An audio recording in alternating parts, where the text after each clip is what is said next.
best ability is availability. And we live in a day and age of load management, and you're talking about guys taking practice off, motherfuckers taking games off these days just to rest a little bit. You were someone who was an Ironman.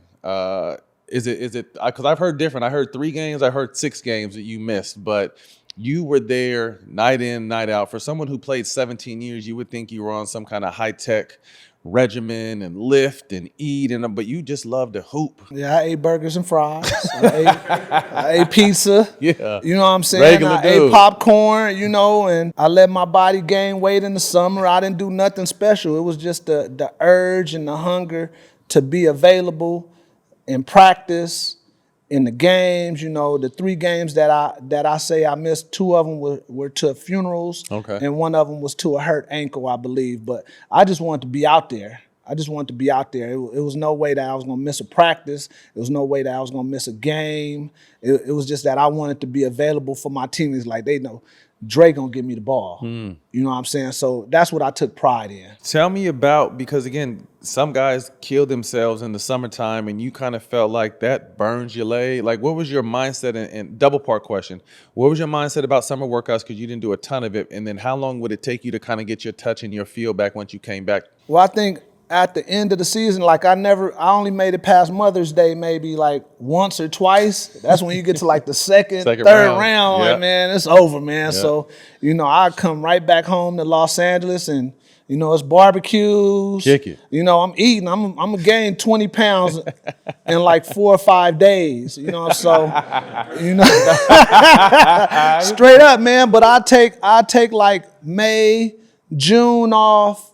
And since I'm not tall like y'all, man, I can always pull up, and I see some people on the street playing and just jump in and play some pickup ball. But, it really picked up once kids started to go back in school in August, and then everybody would go to UCLA. Yeah. Let me get up in here and try to shed some of this weight, which I couldn't. And then, play till, Labor Day weekend. And then, like, that's when I started, like, whether I was in Sacramento or somewhere, I started doing like crazy workouts. I go run the side of a freeway, after a club or something like that. Hold on, bro. Yeah. You can't just say some shit like that. Yeah. Talk to us about some of your insane random workouts. We'd go to a club or something, and, I wasn't no drinker like that, but, in order to get in shape, because I wasn't the type of person that'd go get with other guys and work out. I just had my own routines. When we go to the club, like, let me out, man. Let me out. And then I'll run from, downtown Sacramento to, Natomas, somewhere, so that's what I did. I did that for a while. I love it. And then I just found various routines that fit me. And, I was still going to camp like 10 pounds over. Okay. And I just looked at it as, I didn't want to overexert myself in the summer because I knew the NBA was a grind. Marathon. So the guys that was working out in the summertime, they breaking down around Christmas, where we knew that shit. The season started like, after All-Star. Yeah, hey, it's gonna pick up. So I was getting into my groove like around Christmas time, and then I fade a little bit and pick it back up when it's time for playoffs. How did your streak end? Brian Shaw had no clue and didn't. Well, that wasn't the first streak, man. The first streak ended when I was in Portland. It was basically like we had a hit out on Blake Griffin. Like, this dude's flying all around the rim, dunking and stuff and throwing elbows, and he just got loose for a little bit, and I got a chance to get a hit in. And I end up getting suspended, and, What year was that? That had to have been like 2009. Okay, early Blake. Yeah. This right here. Yeah. And at that point, I had played like about 6 years straight without missing a game. And I got my hit in. And so he pushed you in the back right there. Well, it was a lot of stuff going on leading up to man, it. Come on, man, like seriously. But I ended up getting suspended. But that's when everybody was, I didn't get kicked out that game, but I got suspended. But shout out to LaMarcus Aldridge, man. The next day in practice, he brought me a big frame, and it had how many games I played in a row. Oh, really? And we didn't practice it. That was an appreciation. I got big respect for LaMarcus Aldridge and my teammates, Jared Bayless. Yeah, I got mine. Oh, you cleaned him up. Linebacker. Yeah. I played Ronnie football, Lott. Motherfucker. Throw some elbows at my back.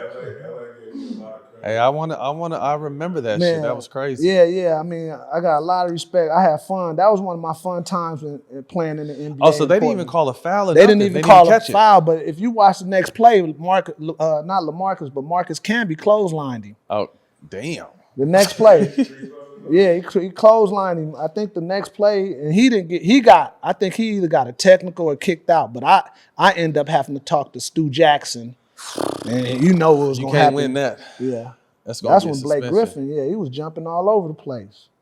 But I mean, credit to Blake though. That motherfucker kept going. I remember when I played with him, everybody tried to beat him up. Yeah, but he was a bull. Oh, face mask, 15 yards. Somebody whacked somebody. Yeah. I thought he. So that was your first streak, and then the streak with Brian Shaw. Talk to us about that. Shout out to Brian Shaw. Shaw. You know, like my ego kicked in really, and you know how when you get older, you know, and for somebody to tell you, you know what, man, we don't need you to do all that no more. And it kind of hit the ego because I was a veteran trying to speak up for my teammates, and it was just a little bit of a disagreement. And what's crazy is, you know, me and him talked it out.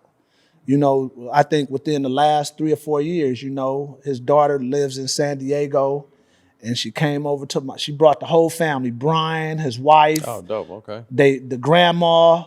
We even got in the studio, started rapping. Oh, shit. You know, like we had a good time, and we talked it out, man, because like, you know, I never had nobody tell me like, you know what, Dre, you on the back end, we need to, down, you know, bro. and I took it personal. And you know, we talked it out, and it's all good. I got a lot of respect for Brian Shaw, you know, and I hate that it turned out the way it did, but I was like, shit, man, like the only thing I pride myself in is playing games. Playing basketball. And for me not to get a DMP, like I ain't never had no DMP in 15 years. So like for y'all to pull my jersey off, like, dude, like what's going on, man? At least let me like put me in for a minute. But the whole team had played. Like, hold up, like, even the rookies, and I'm sitting over there like, man, am I gonna get in? Because I'm in the rotation. So how'd the rest of that go? Because I know obviously that's gonna turn you sour. How'd the rest of that situation go? Well, what ended up happening with that situation was I ended up getting suspended, and it was like, you know, they locked me out the arena, you know, like from like January to February. The Nuggets was just like, you know what, we just gonna say you away from the team for personal reasons. But they just wouldn't let you in. Yeah, so they locked me out the arena. I was working out at Lifetime Fitness for like a month and a half, and shout out to Al Harrington. I get a call from Washington. Al like, man, come over here, man. Now, me and Al was locker roommates in Denver. Our lockers was next, so he went on to Washington. Nene went to Washington, so they both called me, was like, come to Washington. So I went to Tim Conley, who's the GM for the Timberwolves now. I'm like, man, trade me to Washington. They traded me to Washington. And then I finished out, you know, going there and then on to Sacramento, Minnesota, and San Antonio. So, but, you know, it was a good learning experience. The NBA throws so many curveballs at you. And well, you don't really learn the business side of it and the mental side. I be telling people, like, once you get there, playing is 10%. The mental is what keep people back. And you thinking like it ain't gonna be me. It ain't gonna be me. And all my trades was surprised. I'm like, man, I hope it wasn't me. You know, I hope it wasn't me. And hey, you get to shaking hands. Good luck to you, Dre. Good luck to you. And man, like, where I'm gonna go, man? I got dogs. Well, who gonna watch my dogs, man? Like, you know, but you know, it's a part of the business, and I just tried to keep my head down to the ground and pride myself on being available, which you talked about earlier.